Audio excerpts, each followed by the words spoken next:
Ma mère me traite comme un esclave et veut me faire quitter l'école à 16 ans, alors j'ai appelé les services sociaux pour me barrer d'ici.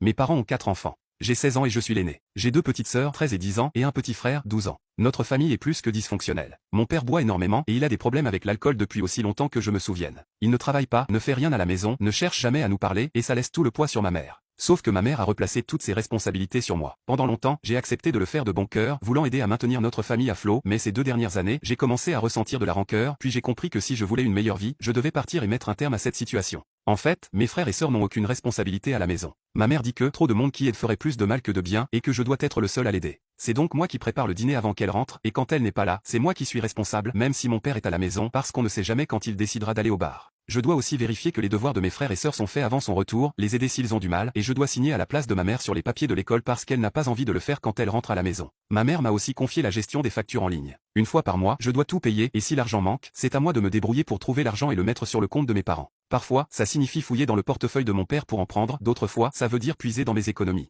Aujourd'hui, je n'ai plus un centime à mon nom à cause de ça. Et pourtant, quand ma mère fait des courses, elle s'invite au restaurant alors qu'on a déjà du mal financièrement. En fait, j'ai réalisé il y a peu qu'on avait plus d'argent que ce que je pensais, mais qu'elle s'en servait pour se faire plaisir. Pire encore, elle ramenait des cadeaux pour mes frères et sœurs, mais jamais pour moi. Elle leur donnait aussi de l'argent en cachette, mais rien pour moi. En plus de tout ça, ma mère est une sale hypocrite. Elle sort au moins une fois par semaine avec ses amis et ne rentre pas avant 5 heures du matin, mais si moi je demande à dormir chez un ami ou à aller au cinéma, elle me répond qu'on n'a pas d'argent et qu'elle ne peut pas se passer de moi. Par contre, mes frères et sœurs, eux, peuvent voir leurs amis sans problème, mais moi, elle trouvait toujours une excuse pour me refuser ce droit.